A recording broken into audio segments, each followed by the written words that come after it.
Welcome to episode 4 of the Flag Stays Down podcast. This week's episode, we have all 3 of our hosts back in the room. You have Parker at DJ Parkour on Twitter. You have Matt, who recently rediscovered that he has a Twitter. And you have myself, Andy. You can find me at Comiskey North. With that, let's get into the pod. Gentlemen, welcome to episode 4, Flag Stays Down pod. Can't believe we're already on 4. We got to do something big for episode 5. We're on the cusp of something great. More Jorginho hot takes, right, Matt? Every single week, you know it. What are you boys drinking tonight? Well, I got a fancy decanter. Don't have anything fancy in it, but got some nice Platte Valley corn whiskey again. The same stuff I was drinking last week. Matthew, how about you? I'm throwing it back to college. I have a relatively cheap bottle of vodka. It's actually the Tanqueray Sterling vodka. Not bad for $10. Tell you that much. There you go. Boy, I'm drinking Minnesota whiskey. It's a Rocknar. It's a rye whiskey finished in a cognac barrel. So went a little fancy tonight. Solid. While we're on the topic and while you brought that up, Parker, I don't know if you get it up by you, but Matt, have you had the Central Standard Red Cabin? I have. Mm-hmm. Oh, delicious. Whiskey made in wine casks. Fantastic. Very highly recommend. But I digress. How about we get into football, boys? Perfect. Sounds good. All right. So just a brief rundown of what happened this week. Wednesday played Aston Villa in the Carabao Cup. 1-1. Timo Werner scoring off of a Reece James ball on the 54th. Aston Villa tied it up in the 64th. Cameron Archer hitting home a ball from Matty Cash. Game went to penalties, where we went on to win 5-4. Kepa, again with a couple big saves, becoming the club's all-time leader in penalty shootout saves. Reece James hammering home the winner. Then there was Saturday morning. We all woke up to watch an awful performance where we go on to lose 1-0 against Manchester City at Stamford Bridge. Gabriel Jesus scoring the winner in the 53rd. Boys, how do we feel about this week?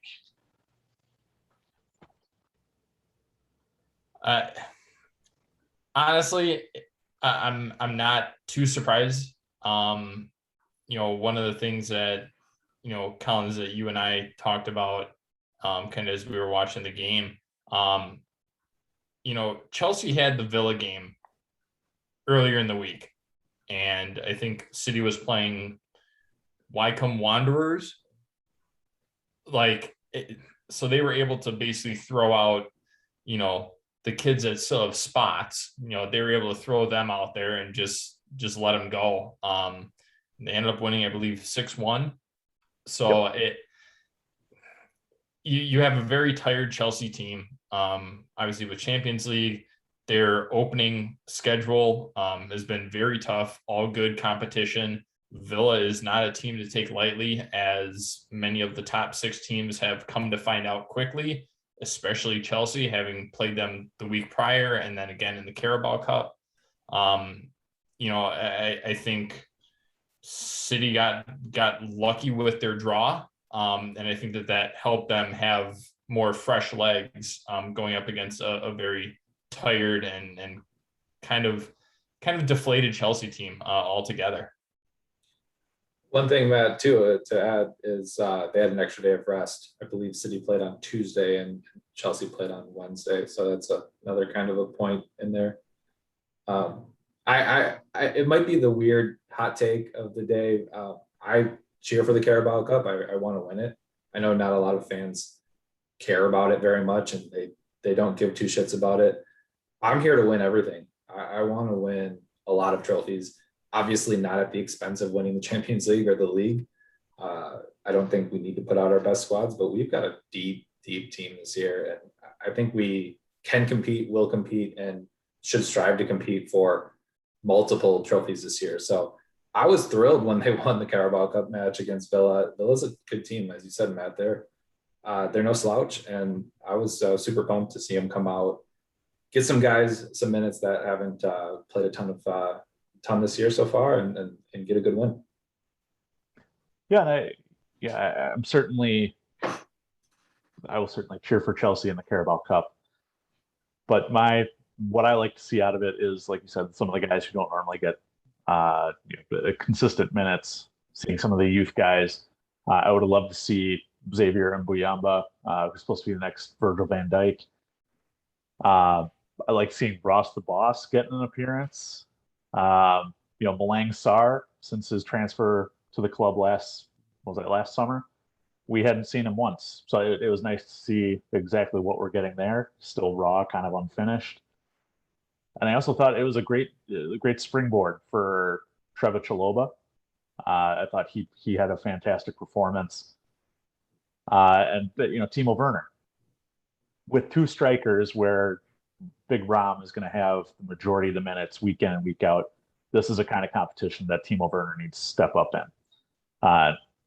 We'll certainly get to him in a little bit here. But he was my standout player. I don't know if anybody caught your guys' eye.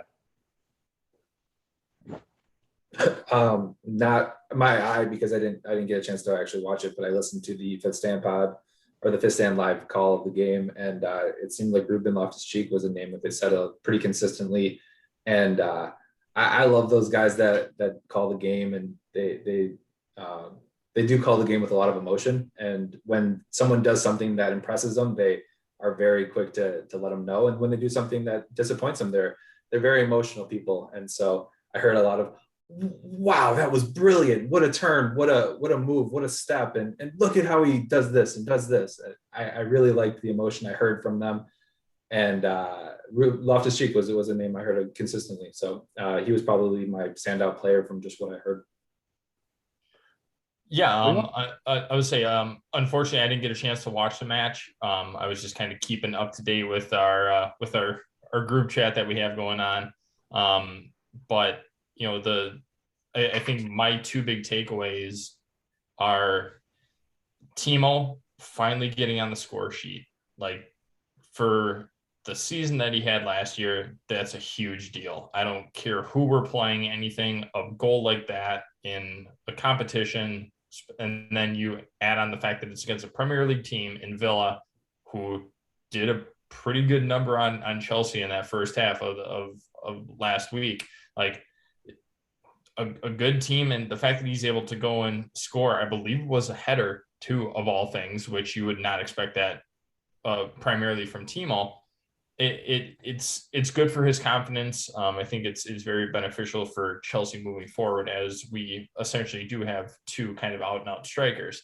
The other thing is, we've all had our criticisms and comments of Kepa, but he shows up during the pens. He just shows up. I don't know what it is. I don't know what he's seeing, what he's reading, whatever he's doing, but he's showing up big in those moments. And I think, again, for his confidence of trying to get himself back to, somebody who we paid a very healthy price tag for, I think getting him the confidence to kind of help him get back to his former self is definitely something that I enjoy seeing. And it's only beneficial for Chelsea going forward. Yeah, and we brought up a couple names here that the conversation definitely continues as we turn to Saturday's match with Manchester City. A lot of guys making similar contributions. Let's start with Ruben Loftus-Cheek. He didn't start the game. He was on for all of 14 minutes on Saturday against City, but added on top of his performance in the Carabao Cup. And it was a pretty impressive week from a guy who essentially had been banished from the club for about a year. Boys, is RLC legit? Do we have 4 solid midfielders now? I think it's still a little bit early. He's had a few games. He was on loan with Fulham last year. So, I mean, I think he needed that experience. I think he needed that move just to kind of get himself back to where he can actually make a play for being a legitimate midfielder, starting midfielder on a top 6 Premier League side. I still think it's a little early, but watching what he did against City for the limited amount of time that he was in, like, he single-handedly took over the midfield. Granted, City was pushing back a little bit, and obviously we were on the attack trying to make up some ground. But I mean, he was turning people, he was rolling people off the ball, he was just going shoulder to shoulder and just bodying people. That's I think what he needs to do. He's a big boy. He's got a good frame on him. Like, that's what we need as far as like a midfielder to handle the technical ability that we have with Jorginho, with Conte, with Saul. Like, you need kind of that bigger body presence in the midfield to kind of control things. Yeah, so I've been a Loftus-Cheek fan for quite some time. I bought a jersey 5 years ago, I think. I've loved the guy, and I've been cheering for him ever since. So full disclosure to anyone listening, I am a bit biased in my approach, but all I can say is he looked good. He impressed me, and it seems like he's got a lot of the skills, the footwork, with a big body frame too. So he's got all like the raw ability to be really great. I don't think he's really great yet, but he's still young, and he's still a really solid prospect. And it's funny, when you cheer for Chelsea, the big name signings get all the press. You could almost look at Loftus-Cheek as a big name signing coming back from loan and in the form that he kind of came back in. So Tuchel's comments about him have been very positive. He's said that he's earned all of the minutes he's gotten, and I like what I've seen. I hope he gets the chance to continue to impress in big game moments. But you're right, Matt. The City match especially needs to be taken with a grain of salt. When he came in, the match was very different in that 70th minute or whenever he joined the game. The match was in a very different spot, and City weren't the same City when he came in. So it's a bit tough. But regardless, he still did well. You can come in those situations and not perform. And I think he did. He come in and perform. So hats off to him. Yeah, and I think ultimately it's going to be hard to unseat the potential Ballon d'Or winner, the UEFA Midfielder of the Year winner, and Kova. It's gonna be hard to unseat those three. But what he does offer, and if he can offer what he offered against City on a consistent basis, is a change of pace. Like Matt said, people were bouncing off of him. We don't have a midfielder that can do that outside of Loftus-Cheek. He has the technical ability. He can dribble. He can pass. He can run back. He can make a tackle. I was very impressed. And I think, we talk about it all the time in baseball and football, going from a scat back to a big bruiser. Give the defense a different look. Give the opposition a different look, and you're going to get results from it. I think if this can be something consistent where, around the 60th, 65th minute in a tight game, where you put Loftus-Cheek on for a Jorginho, on for a Conte, he's going to need a break at some point. I think that's going to open up more holes. That's going to open up our attack and provide more goals.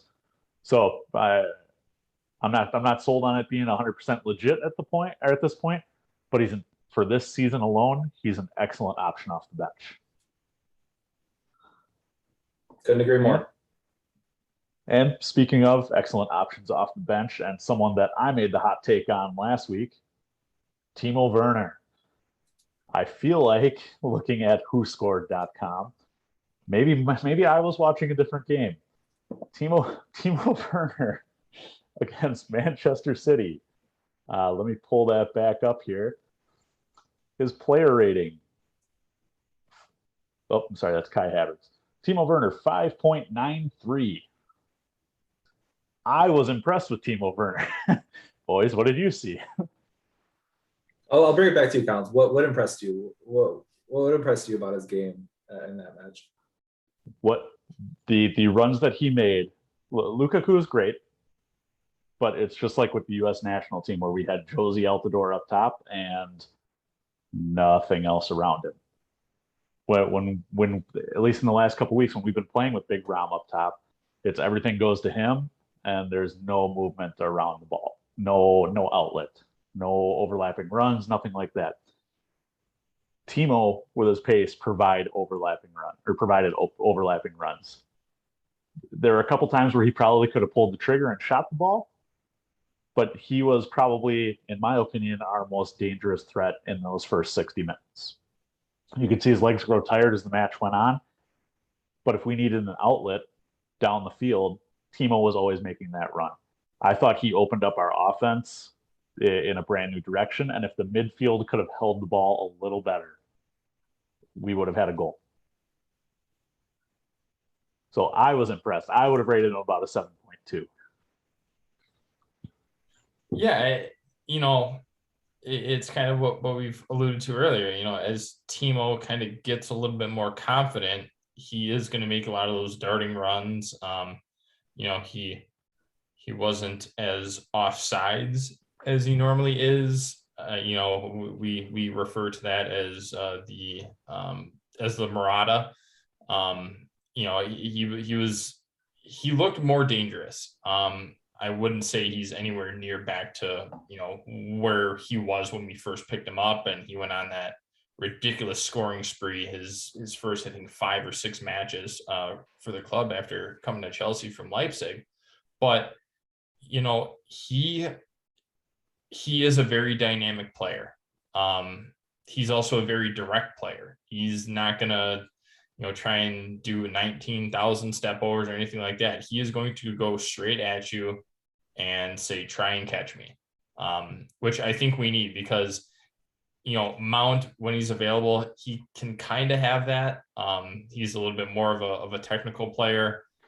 Ziyech isn't going to smoke anybody off the ball. Kai Havertz certainly won't smoke anybody off the ball. Like, you need that other burst of pace. Obviously with Pulisic being out, hopefully coming back soon, that will help with that. But I mean, realistically, you have Timo, and then maybe your only other option would be Cho for some sort of speed. But Timo is kind of the only person we have currently with that pace to really change how we set up from an attacking standpoint. So, all things considered, I thought his link-up play with Rom was actually pretty good. And I was surprised by that partnership.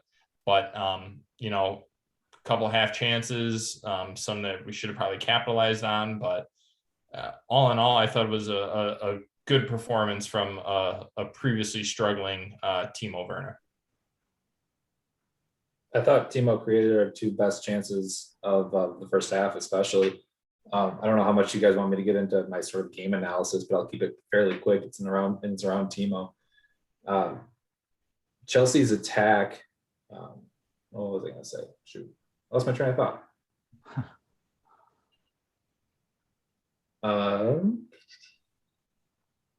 We played fairly defensive. It reminded me of the Liverpool match, and the only difference really for me was that Liverpool match, we were able to kind of smash and grab a goal and get up 1-0.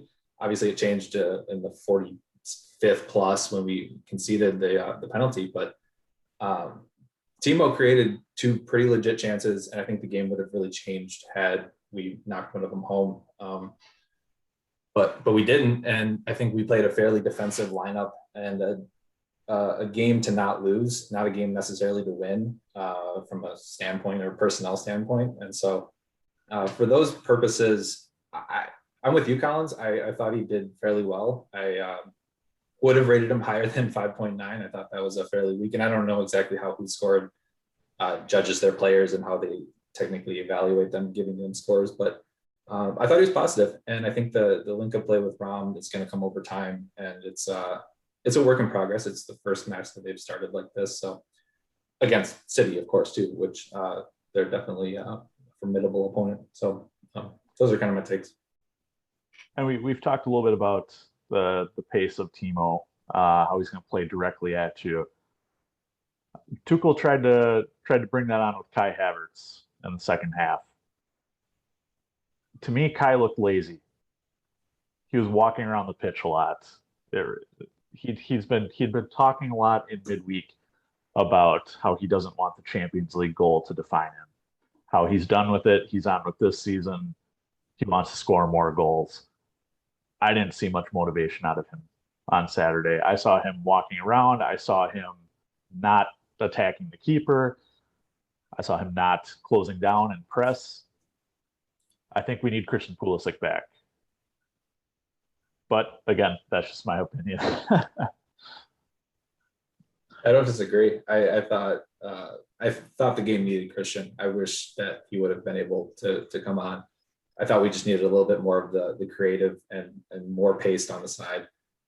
Didn't think Kai did much for us. I don't remember much about him, which I think is pretty telling. So the one thing that I will say is Kai is not a player known for his box to box capabilities. He is somebody who is more of a technician in the attacking half of the pitch. Even so, even when he is running after something like that, we all know he doesn't have the greatest pace in the world. But he, almost all of his actions, when he's on the ball, when he's off the ball, it looks almost effortless or very lackadaisical. But I think that's just kind of him. I mean, even when he's doing well and things like that, it still looks like he's kind of going at about half speed of what he could actually do. But I think that's just the kind of player that he is and kind of how he does his thing. So I wouldn't say it was a bad performance. I would just say that I think that it kind of stole the spotlight from other bigger issues that happened during the City game. And I think it's very telling that Kai isn't the automatic in the front three that everybody thinks he is. Tuchel has rotated that front three a lot. And I know he's looking for stability. And when you pay that much for a player, Kai should be in that front three, along with Timo. Both of them have underperformed. I thought Timo has been better as of late. But I think Kai needs to show a little bit more if he wants to unseat Mason Mount. If he wants to, Pulisic, we know his work ethic. I think he's going to outpush Kai in training. And granted, again, they're both big money signings, but I see them as two differently motivated players. Kai reminds me a lot of Ziyech, who I'm also now down on, even though he's my favorite player. But another story for another day. I think this lineup was just a little tough. The fact that we had to play Kova, Jorginho, and Conte in the midfield, I think, showed Tuchel's plan and his hand of how he wanted to deal with City. We looked solid on defense until they scored, and then we had to open it up again. But what Chelsea struggled with is we could have given up 3 or 4 goals. I mean, City had a couple of sitters that they missed, and a clinical City, mid-form City, will finish those. And so I think that the tactics were correct because I saw what happened when the game got open, and I don't think we could have outscored them in an open game. So it tells me that at least the tactics were correct, but it just didn't work this time. We conceded first, and then we had to open up our shell, and it just we weren't able to get the ball in the net. See, and I never felt really at any point, including when City scored, that they were going to score. I had faith in Thiago Silva when he came on. He certainly tracked back, and I can't remember off the top of my head how many times he cleared a ball in the box that looked like it was going to be a goal scoring opportunity. Rudy was putting Gabriel Jesus on his ass multiple times. Dave looked good. The only person who really didn't to me was Marcus Alonso.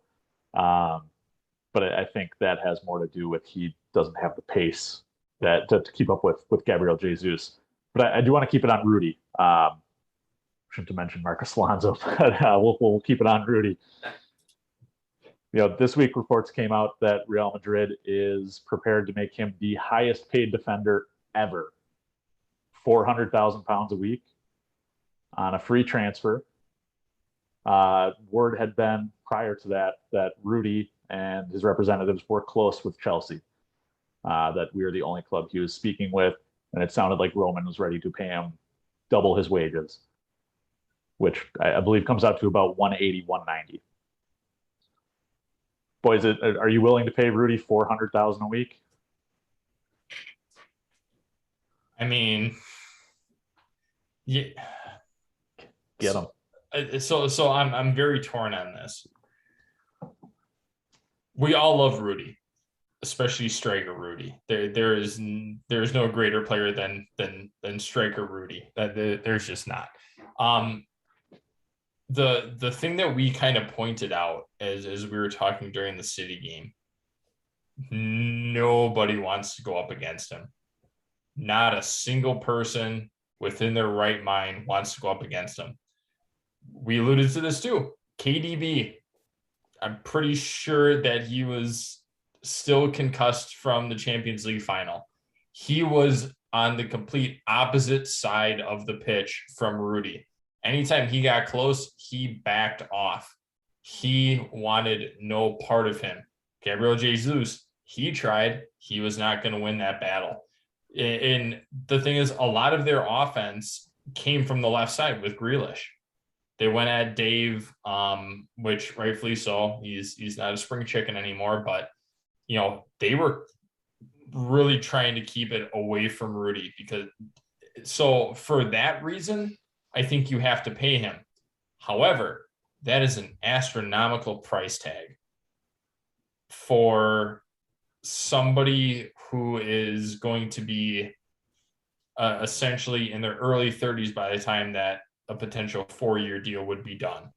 I think you're going to get the value from him in the first year, maybe second year, but then you're going to see a significant drop off after that.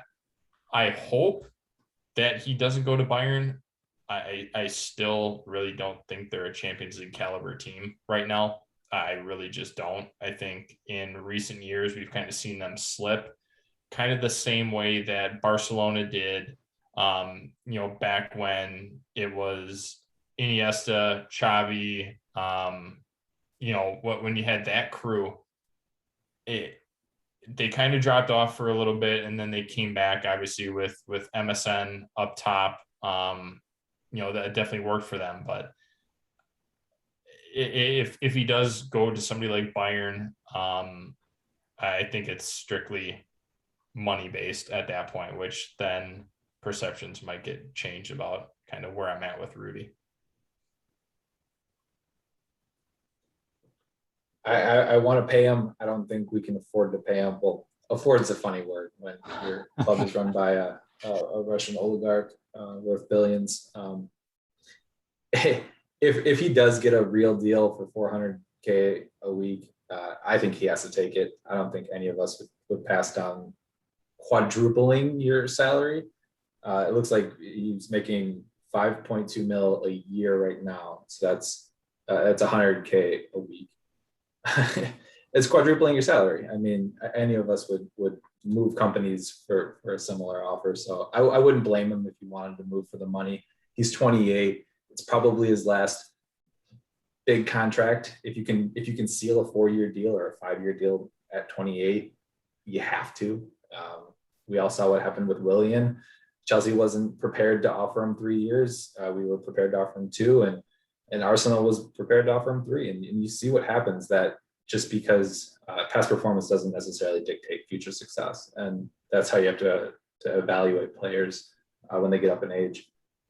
Rudy, we love him. We all do. He's one of our fan favorites. I think he deserves money. I don't think he has necessarily earned 400K a week, but I look at the list of our wages on the screen, and a lot of players are making more than him. And I don't think that's necessarily just. I don't necessarily believe you have to overcompensate for that then, but I think he deserves in the 200 to 250 range. It puts him near like the Ben Chilwells of the world and the Christian Pulisic of the world and Mateo Kovacic's of the world. And that's how we value him. That's how we look at him as fans, is one of our people that when you're drawing up an 11, he's in there. And there's really no questions about it. At least for me, he's always in that top 11. There's not too many players that we can say that about right now. So I think he deserves it. I hope we work out a deal. I think ideally for me, it would be like 3 years, and he's give him like 210 a week. It seems fair. It seems like a good amount. It puts him high up there on our list. And it still gives us an out when he's 31 to re-sign him on a 1-year deal or something like that. Yeah, and the way I look at it, like we've all said, Rudy's fantastic. We love Rudy. If we had unlimited money, if we had Madrid money, pay him whatever he wants. Don't care. He's gonna go to bat for his teammates. He's gonna end some careers. It's fantastic to watch. It's fun to watch, and it's not very often you can say that about a defender. But at the same time, yeah, like Parker, like you said, you have to look at it from the financial perspective. Put him on a 4-year deal. He's 33 by the end of that. You're not going to get a lot of return on investment with somebody that you're paying, in this case, $400,000 a week. You're not going to be able to make that back in the transfer fee that you get for him at the end of his next deal if you decide to sell. And ultimately, as you get older, your skills decline, and all of a sudden your highest paid player is maybe a guy who comes off the bench for you, is maybe a guy who starts every 3 matches. It's not very often that players, especially defenders, make a giant contribution going into their mid-30s. The exceptions being Thiago Silva, Carlos Puyol, generational talents. Not to say that Rudy, maybe he becomes that. I'm not sure, but I'm not willing to bet the house on it. So, like I said, if Madrid come back and say, yeah, absolutely, pre-contract 400,000, at least he's going out of the league. He's not going to, maybe we'll play him twice a year if we play him in the Champions League, but he's not going to a rival, and the man's getting paid. And he's earned so it. I'm comfortable paying him about 250. I know you said about 210. 250 would be, if I'm Roman or Marina, I'm going 250 max. That's fair. So Parks, you did mention Kovacic being one of our highest paid players. Matt and I watched the game together. Matt had some opinions on Kovacic, and I'll let him take it away right now. So, looking at our midfield, I think if you break everything down, I think that Mateo Kovacic is our best midfielder that we have right now. You look at it, and I look at it from a couple of perspectives. His passing does not get enough credit. His through balls, the searching balls to set up Ram and Timo. I mean, he had the one, I think it was the one against Villa 2 weeks ago. Inch perfect pass, like nobody could have really picked that one out. His vision and his ability to actually hit those passes, I think, is highly underrated. We all know his work rate. Like, he has a work rate that is very similar to N'Golo Kante. Like, it looks like he just does not get tired. He is your classic box-to-box midfielder. He will defend. He will have the creativity, the talent to move the ball forward on his own, get others involved, know when to make his runs going forward, know when to drop back. I think overall, he is our best midfielder.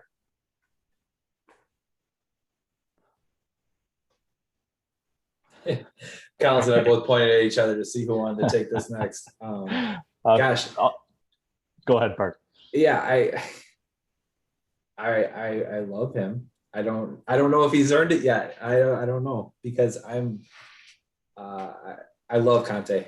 Conte for me has proven it more consistently and for a longer time, just from watching him play, and that's partly because I watched him play for Leicester when he before he came to Chelsea, and I didn't see much of Kovacic before he came to our squad. I really like what he's doing. I think thus far, 7 matches in, or however many games we are, I think he's probably been our most consistent and best overall. Some of that's due to injury to Conte. Uh, I think Conte wears the crown for me until Kovacic fully takes it. They're very close right now for me. I love Conte. I love his energy. I love his personality. I love what he brings to the team. And it's you're asking me to pick my favorite kid right now, Matt. No, it's not fair. They're both wonderful, but it's a close match. It's gonna be a fun one to watch throughout the year. See who gets the nod in big games, who gets time off, and who. Both of them have scored this year, if I'm not mistaken, which normally they don't. And I don't know, maybe we'll just judge it off of something arbitrary like goals in the season. So, but yeah, that's my take. So, Matt, let me ask you this. Can you be our best midfielder if you can't hit the blind side of a barn with your shot? Are we talking about Jorginho? Well, I mean, really, we're talking about all three of our midfielders, but I trust RLC more than the other three. No, I would agree with that. The way that I look at it is our midfielders are not designed to score. They are not scoring midfielders by any stretch of the imagination. They are defensive midfielders. If we go back, Jorginho plays the role of Cesc Fabregas. Going back to when, Diego Costa was there, whatever. N'Golo Kante, he's just going to get in and make all the interceptions. I don't remember the last time I heard much about the offensive prowess of N'Golo Kante. So when I say that Kova is the best, I'm just saying from an overall perspective, he's the best midfielder that we have if you look at both sides of the ball. That's how I'm kind of gauging this. So yeah, Jorginho, he's a good passer, fine. Terrible defender. N'Golo Kante, yeah, I said it. Collins, I know you're looking at me. I said it. We'll get to that. I need my take on Jorginho every once in a while. So, anyways, if you look at N'Golo Kante, defensively, an absolute master. Like he just is. He will cover ground. He will take, any ball off any defender. His work rate is through the roof. But if you combine all that, I still think Kova is your best box to box, collective offensive and defensive. He is your midfielder that has the ability to do it on both ends of the pitch. Okay, so this is the hill I'm willing to die on here. You can't say Conte isn't the best midfielder in this group. Conte, it's consistently said, does the job of two people in every single match. Sarri trusted him to go forward. Lampard trusted him to go forward. Tuchel trusts him to go forward. I trust him to go forward. I don't trust his shot, but I trust him to go forward. Conte will rob you in the midfield. Conte can now distribute the ball. Conte can hit the ball off the defender and into the back of the net. Kovacic is good, but I don't see him doing all of those things in every single match like I see Conte doing. I've seen Conte struggle once, and it was this weekend against City. Now, that being said, Conte is 30 years old. Especially with his work rate, man, it's like a running back in the NFL. He's going to be done soon. I think Kova can be, at some point, our best defender. But until the king until the king no longer wears the crown, I got to go with N'Golo. Also, fun fact, I just That's threw it fair. up in the chat here. Speaking of midfielders, Ross Barkley did not know I was eligible to represent Nigeria. Just fun fact of the day. How? I don't know. Call him up. Call him up. Would love to see him in a Nigeria jersey though. I love Nigeria's jersey. Anything in a Nigeria jersey is Well, absolutely yeah, beautiful. absolutely. We might have to table that discussion for a different one where not much is going on, but favorite international jersey. Spoiler alert: Nigeria wins. Yes, Yes. absolutely. Yes. Can confirm. So, boys, we've touched on it on in bits and pieces here. Our general thoughts about the City match, but we haven't put together a conclusive, even if it's an individually conclusive analysis of the match. Matt, you and I watched it together. Parker, we were with you in the group chat. Let's explain to the people, individually, how did we feel about that match? I think that I think we ran into a well-rested City team, and we were not well-rested. I think the Gabriel Jesus goal was kind of a fluke of a goal, considering he basically just shot blindly past three people with a rather large deflection off of my favorite Chelsea player, Jorginho. And like City had multiple chances. They were definitely the aggressor, which we've kind of come to know from Pep Guardiola teams. They're going to dominate possession. They're going to get a lot of good looks. I think that, Parker had alluded to this earlier. We had the right tactics. The execution just was not there today. I think I don't want to say that City earned the 3 points. I want to say more that it was very lucky that it didn't end up as a draw. I thought defensively we were sound.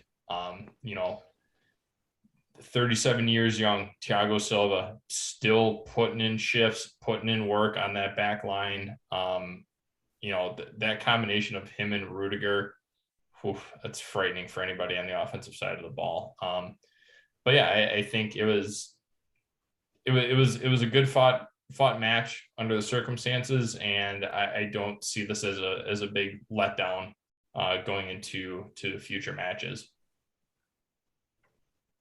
Yeah, I agree, Matt. I don't think it's a warning call. I thought our defense played really well throughout the entire match. It was one that could have gone either way for me. Ball didn't bounce our way. It's a tough match. It was tough to watch some of the opportunities not go our way and some of the bounces not go our way. And I'll put a real quick bow on what I already said, which was tactically, I thought we were sound and had the right game plan. And all it takes is one of those breaks to go our way, and then we can park the bus a little bit and control the game through defense. And you played that same match out 10 times. I think we win 6 or 7 of them, and this was just one of the 3 or 4 we didn't. Yeah, and Colin, just one quick thing before you get into yours. We had talked about this as we were watching it. Our first touch from almost everybody was just horrendous. It just stuff that we've come to know and expect from these players. It was just not there. It just didn't look like it didn't have the feel of a game where you really felt confident going into it. Even after the first half hour, even the first half, it just didn't have that feel of previous games where you can see the goals happening. You have that belief that, okay, if somebody scores one, we're going to score 3. You just didn't really feel that during this game. Yeah, and ultimately, my takeaway was very similar to your guys. I wasn't devastated by this loss at all. It wasn't fun to watch. I certainly didn't enjoy waking up that early and having to watch this. But at the same time, these are the tactics that Chelsea historically, regardless of manager, have employed against Pep Guardiola teams. Sit back, let City have their possession, try to beat them on the counter. The thing that really bothered me was both commentators all match talking about this is a signal or this is a warning shot fired across the rest of the league from City. No, it's not. What are you talking about? Yeah, they can control it in the middle part of the pitch. Who cares? We're letting them. As soon as they get into the final third, Rudy's knocking somebody on their ass. Thiago Silva's taking the ball like it's nothing. I said this earlier. I never felt once that we were in danger of conceding. I was very impressed with us defensively. I was very disappointed in the attack. Again, I thought Kai was poor. I thought Big Rom was poor. Big Rom has a reputation of slaying the lower teams and not being able to perform on the bigger stage. He didn't have much help, just him and Timo up top, but he didn't do it for me. His touch was awful, like you said, Matt. And I don't know if it's fatigue. I don't know if it's just that's his reputation and it actually came from some kind of data. I haven't looked, but it has to be better. And in the past, a match like this would have led me to believe or get that thought in my mind. This is the beginning of the end for XYZ manager, for Sarri, for Lampard, for Scolari, for, oh God, I can name 50 of them if I really wanted to. But I don't feel that way with Tuchel. Tuchel in match will make an adjustment. I have no doubt whatsoever that he will take what he saw against City and we will punish Juventus for it. It's a nice little segue, Collins. We want to talk a little bit about what's next for our boys. Let's do it. This week, Champions League resumes. Midweek, we have Juventus in Turin. Before we get into the weekend's fixture, let's discuss that one because that's the big one. Boys, how you feeling going into this match? Solid, considering it looks like Dybala and Morata are out for it. Don't know too much about Juve, but they're Ronaldo-less now, and without two of their big guys, I think they're going to be they're going to have to ask the questions, not us. And I think we'll be able to put out a side that can control the match pretty well. Yeah, Parker, you nailed it. Those my thing too is Dybala and Morata. That's a lot of firepower from a relatively previously Ronaldo heavy team. And now you lose two people like that. Granted, Morata would be offsides most of the match, so I mean, it kind of is what it is. I agree. I think that we can put out a team that can control the game the way that we want to. I don't think you have to play all your big guns. But then again, looking at the week after and the weekend, you do have Southampton, who is a struggling team right now. So yeah, I think you use this game as a chance to kind of rest some tired legs through a brutal start to the season, except for Arsenal. You just it gives you good opportunity. Get some people out there. Maybe we see I'll go out on a limb. Maybe we see an RLC and Saul partnership against Juve. Saul has played in Champions League before with Atletico. He knows the stage. He's played against big teams, so I don't think that should be anything new to him. Maybe you throw out RLC, give him a try out, see how things go. Maybe he comes on as a second half sub, whatever the case is. I think it'll be a good chance to kind of get some people out there. Maybe you have somebody like Cho at a right back to kind of see how Reese is doing and kind of give Dave, with his relatively older, more seasoned legs, give him a little bit of a breather. But yeah, I think that we have all the tools necessary to put that one out. Yeah, and in years past, this would have been a match that I'd worry about anytime I see Juve, I think of the match that we had to come from behind, and Oscar scored an absolute screamer. And that's the kind of game I expect anytime I see Juve on the schedule, which has been very few and far in between. But without Ronaldo and now without Paulo Dybala, this is a team that looks very Arsenal. We'll get to Arsenal in a minute here, but they started the season with 2 points from their opening 4 matches. They've won their last 2. At the time of recording, they sit 12th in was it Serie A? Mm-hmm. But it's been against 2 shit teams, and they've conceded goals and lots of them, which makes me wonder why we're willing to trigger De Ligt's $100 million release clause. But that's besides the point. Needless to say, I'm not too worried about Juve. I think we throw out an A squad coming off this week's matchup, and we'll rest people in midweek again, or at the weekend against Southampton. I think we go top of the group. Just real quickly, this is our 6th match in the month of September. We played Villa twice, Zenit once, Tottenham once, and then City. So that I think we'll need to have some rest. And then looking at Juve, they have 10 goals for, 10 goals against, and 8 points in Serie A. So they're definitely prone to concede. So I think we can probably take advantage of that. All right. So, looking beyond that, we then go on this weekend. We'll play Southampton. Boys, I don't have it in front of me. Is this home or away this weekend? Bringing it up. Not sure. My instinct tells me we're at home because I remember thinking, "Wow, we're in London for a very long time." Yeah, we're home. Perfect. So another match in front of the bridge. How do we feel? How do we feel going into Southampton? We all kind of agreed that it's going to be maybe an A-, B+ squad against Juve. What do you think we throw out there against pesky Southampton?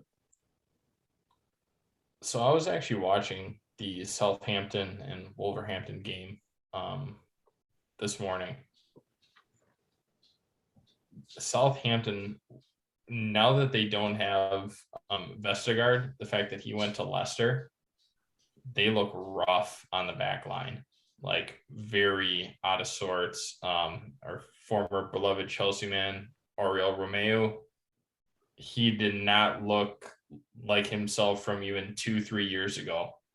Just a solid, stout central defensive mid. He did not look good. And I mean, Wolverhampton can be tricky, but Adama Traore wasn't even playing until the second half, and they still did not look great. Bednarak, he can easily get bodied off the ball. Salisu, again, somebody who can get bodied off the ball, as evidenced by the Raul Jimenez goal today. To me, I think that's a game where Rom can just absolutely feast on that defense. I think that's going to be a big game for him. I think he'll be able to just do what he does, just be that big physical presence up top, roll people when he needs to, and then just finish clinically the way that he has been to start his second campaign. I don't have too much to add. I haven't seen Southampton play this year. But the only thing that worries me on paper is that they held City to a 0-0 draw. So if they could do that against City, my gut tells me they could do it against us. So hopeful of the best. I think it's a match on paper that we should be able to take care of. But just we still have to fire on cylinders. We still have to take care of business. I trust this Chelsea team to be clinical when we need to be. So I don't have a terrible worry about it, but those are the thoughts that come into my head when I think about a match like this. Well, we will be playing Southampton. By the time it gets to that match, it will be October. They will have not scored since August in the league. I have no doubt whoever is in goal, Mendy or Kepa, will keep that clean sheet. The thing I worry about is the stagnant offense. It's certainly fine to play the ball into Big Rom and go from there. But who's going to be the one who's supporting the attack? That's what I'm interested to see. I worry going down that left-hand flank. I always struggle with his name. Former Chelsea youth player, just sold him this previous offseason. Tino Livramento. I've seen him play a couple times this year, and he has looked good. The couple Chelsea boys on this team, Livramento, Armando Broja, who will not be playing because of the loan agreement, and my boy, Oriol Romeu, have all looked good. I think we will struggle to get down that left-hand flank with Livramento down there. So that's going to mean Kai Havertz or Mason Mount, whoever's playing on that right side, is going to have to step up. I don't think that will go again to two strikers, especially having played 3 matches in the last 8 days. I don't think we'll see Timo and Big Rom in the same starting lineup. So it's going to be who's going to support that attack. And if it's Kai Havertz, I don't have a lot of faith in that at the moment. If it's Ziyech, I don't have a lot of faith in that in the moment. Mount, again, off poor form. Maybe this is where we see Christian Pulisic step up. That's something I'd be excited for. But looking at it now, oh man, I need a little juice here. It looks like 1-0. 1-0 for me. Maybe Big Rom with one chance, 1 goal. Usually doesn't need more than that. Very true. All right, so we have mentioned Arsenal in passing the last couple moments, so let's get to everybody's favorite segment, maybe sponsored by you one day, listener. Let's shit on Arsenal. Boys, Arsenal 5-0 today. Or was it 6? I didn't watch the end of the match. My opinion, oh boy, this keeps Mikel Arteta employed even longer, and he is one of the league's worst managers. Let him stay. Who are you watching? Yeah. What? That's. Oh shit! I'm sorry. I'm thinking of the Manchester United Chelsea women's game. Attaboy. Red versus blue in a different league. Yeah. Yeah. There you go. This was 3-1 for Arsenal, and the one for Tottenham came in the 79th minute when they were already down 3-0. So. Mini goal. Yikes! That's great for my credibility, huh? Let's we'll keep that in there. So anyways, keep Mikel Arteta, one of the league's worst managers, employed. Keep Arsenal mid-table club. Fine with me. Be excited. Be excited you won the North London Derby. You are now the 3rd and 4th best teams in London. Congratulations. And Tottenham, after top of the table, Tottenham keeps losing ever since. So I always love to see them lose as well. But it's kind of a win-win. You get to keep Arteta in, and Tottenham doesn't have any points from the day. So win-win. And bonus points. Sorry, go ahead. I would say Arsenal doesn't keep a clean sheet, so that's always exciting. You love to see it. Tottenham, they're kind of in shambles right now, understandably so. New manager, Nuno Espirito Santi or Santu, whatever NES. I just know it because those are his initials on his jacket whenever he's out there. But I like him as a manager, but that is a rough ship that needs to be steered in the right direction. And Arteta is just going down with Arsenal as he's just delayed that process a little bit longer. Let's have a little bonus time here, because I do have something to say about Spurs, and boy, I've seen it a couple times on social media here, but I wanted to bring it up and formally say it. They look like a club who are on their 6th choice manager and have a world-class striker who does not want to be there. Harry Kane, boy, did Daniel Levy screw that up. Should have cashed in while you could, because now he's worth nothing. 0. He's still on 0, right? Mm-hmm. Yeah, because Sun scored today. So, whoops. Yeah. We've talked about it before. The Gareth Bale move away from Tottenham, and what did he get with that? Who actually kind of worked out? Wasn't much. That kind of came back from that Gareth Bale money. You think maybe he was nervous to do it again with somebody like Harry Kane, not knowing what he would get back in return, and just wanted to hang on for dear life and for the sake of Tottenham and Tottenham fans around. That's kind of the first thing that creeps into my head. I think the bitter pill to swallow too for Tottenham fans is their marquee win this year was the 1-0 season opening at City, and Harry Kane didn't play.